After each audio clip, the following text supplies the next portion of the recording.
روٹی کپڑا اور مکان سب سے پرانی سیاسی جماعت پاکستان پیپلز پارٹی، اور یہی مسائل آج ہیں پاکستانی عوام کو، اور پھر ہر الیکشن کمپین میں بھی انہی مسائل کو دہرایا جاتا ہے۔ آج جب 79 ایئرز گزر چکے ہیں تو لوگ منا تو رہے ہیں 14 اگست، لیکن ان کے مسائل کم نہیں ہو رہے بلکہ بڑھ رہے ہیں۔ بسم اللہ الرحمن الرحیم، بہت بہت شکریہ۔ مسائل تو میں سمجھتا ہوں جب تک سانس ہے تو مسائل تو رہیں گے۔ میں نہیں جانتا کسی ایسے شخص کو، پاکستانی ہو، انگریز ہو، انڈین ہو، ارب پتی ہو، کھرب پتی ہو، جس کے مسائل کبھی سارے حل ہو گئے۔ مسائل تو میرے خیال سے جب تک سانس ہے تب تک حل نہیں ہوتے۔ بات یہ ہے کہ جو کچھ حکومت کر سکتی ہے اسے اپنے سٹیزنز کے لیے کرنا چاہیے۔ ان کو روڈ رستوں کی تکلیف نہیں ہونی چاہیے، انہیں پبلک ٹرانسپورٹ کی تکلیف نہیں ہونی چاہیے، ان کو گیس بجلی کے سستے بل ملنے چاہیے۔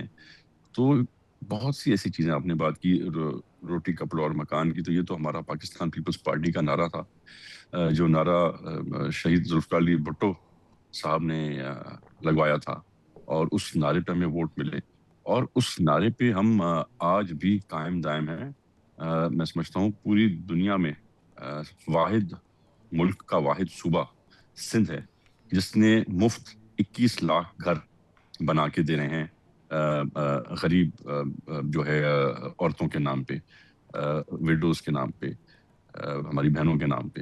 اور اس 21 لاکھ گھروں میں سے 11 لاکھ گھر مکمل کر کے ہم نے ہینڈ اوور بھی کر دیے ہیں، باقی کوئی 10 لاکھ گھر میرے خیال سے بچے ہوئے ہیں، تو ان پہ بڑی سپیڈ سے کام ہو رہا ہے۔ تو بالکل جیسے میں نے کہا کہ بات یہ نہیں ہے کہ ہم کہاں ہیں، ہم کہاں جا سکتے تھے۔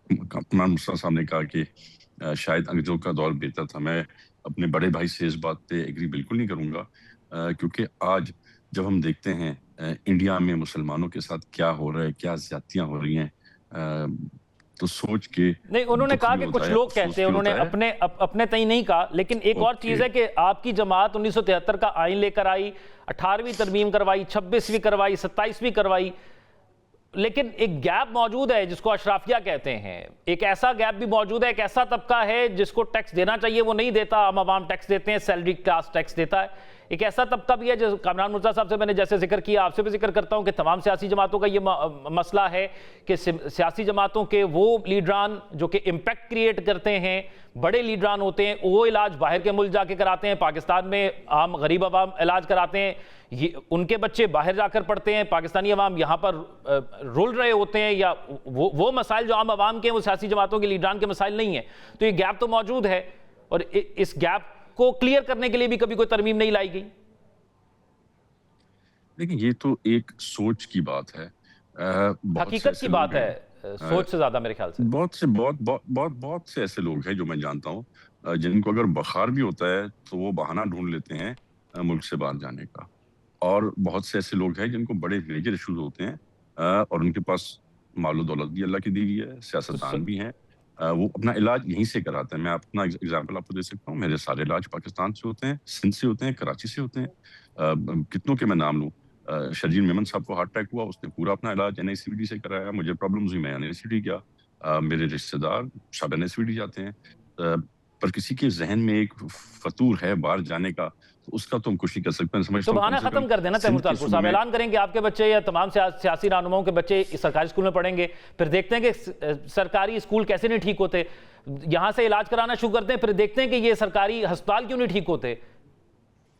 قانون بنا کر یہ بہانے ہی ختم کر دینا۔ سر آپ لوگ جب یہ بات کرتے ہیں کہ ایسا نہیں ہونا چاہیے، ایسا نہ ہونا کرنا ہی آپ لوگوں نے ہے جو اسمبلیوں کا حصہ ہیں۔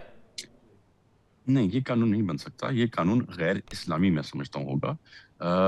ہمارے ایجوکیشن منسٹر سردار شاہ، ان کی جو بیٹی ہے وہ بھی گورنمنٹ اسکول میں پڑھ رہی ہے، جیسے وہ وزیر بنے تھے انہیں اسی وقت اپنی بیٹی کو گورنمنٹ اسکول میں داخل کرایا تھا، تو ایک اچھی چیز تھی۔ پر یہ آپ کسی پہ مثبت نہیں کر سکتے ہیں، کیونکہ ہمیں اللہ کی طرف سے، ان کے رسول کی طرف سے ہدایت ہے کہ پڑھو، علم حاصل کرو، علم کے لیے دنیا گھومنی پڑے دنیا گھومو۔